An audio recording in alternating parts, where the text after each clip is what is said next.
So we have to like what God likes. We need to want to do His will rather than our own. If He says go to a cross, we should go to a cross. If He says you got to deal with a lot of sickness, poverty, and death, destruction around you, then that's what we have to do. It's like a vision I had that I was at a beach one time, and it's like I was sitting in a lawn chair on the beach, and Jesus was sitting in a lawn chair on the beach. And there was a big storm going on with lightning, and it was dark.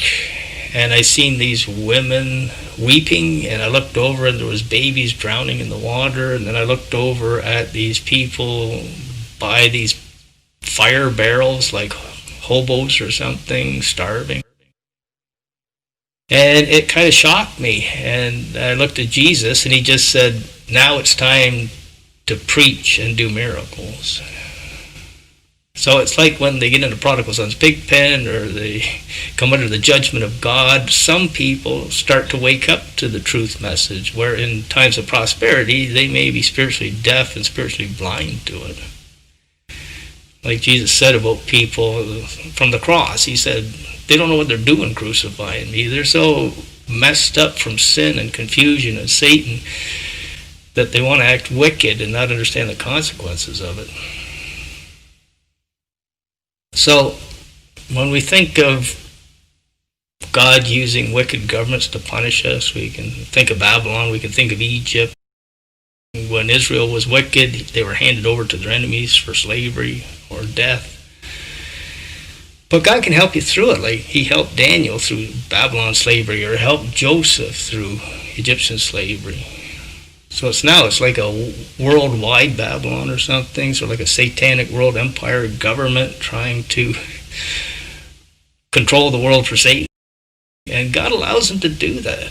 It's not Satan's fault. It's not God's fault. It's wicked people's fault. If they would do what God wants them to do, they could get the blessings from Deuteronomy 28 instead of the punishments from God from Deuteronomy 28.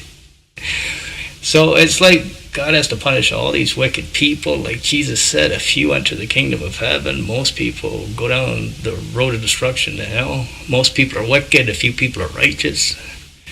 And God has to try to protect the righteous, like Noah on the ark. Well, He punishes the wicked, like people drowning outside the ark. So the future looks like a lot of punishment for a lot of wickedness. Ever since World War II, people have just been getting wickeder and wickeder and wickeder. And don't let Satan say you can't be happy now because you got suffering in your life, or the world's falling apart. An economic collapse, or rioting, or apostasy, or World War III or something, or the Great Tribulation coming.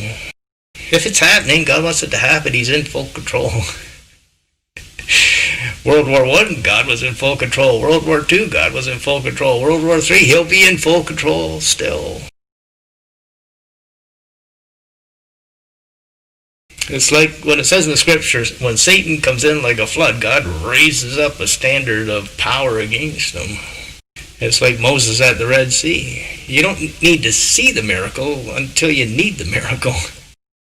So if I don't need the Red Sea to part to save me from an enemy chasing me, then I don't need to see that yet.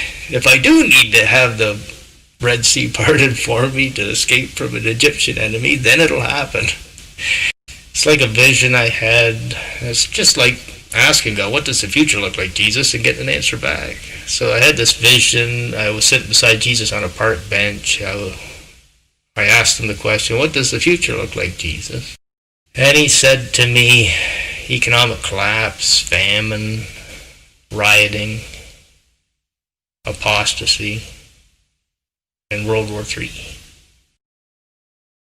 And I was kind of frightened by that, or said, that doesn't sound so great a future. But then it turned into a vision of me dancing with Jesus around World War III, and there's people getting shot and tanks and bombs going off. And Jesus just says to me, while we're dancing, don't let it bother you, I control it. And then I felt peace. So it's learning, if you're going to prepare for God's judgments on the wicked, which they're not going to be able to handle, and it's just going to destroy them, because God destroys the wicked. But He helps the righteous out when he's punishing the wicked, like the story of Noah. So we have to try to be like a happy Noah. We've got to be hearing God say to us what we need to do to get prepared for what's coming, and just do what he tells us to do. And trust in him fully to help us through it and bring good out of it for us and make us happy in it. Help us not be bothered by it. God has to punish wicked people. It's all through the Bible, and days of Noah, Sodom and Gomorrah. Israel with Babylon slavery. We're in sort of like a satanic world empire, Babylon, and they're trying to take us into slavery. But you can be like Daniel in slavery or Joseph in slavery. God's with you, helping you through it, bringing good out of it for you. So you got to believe that it's not just you going through all this stuff by yourself. You're doing it with Jesus. You're doing it with God, King of the universe. He's in control of the world inside of you. Like Paul said, it's no longer I that live, it's Christ who lives in me. So you've got to have that understanding from God. I am with you. I control the world. I got to punish the wicked. I want to help you out like Noah in the ark or whatever.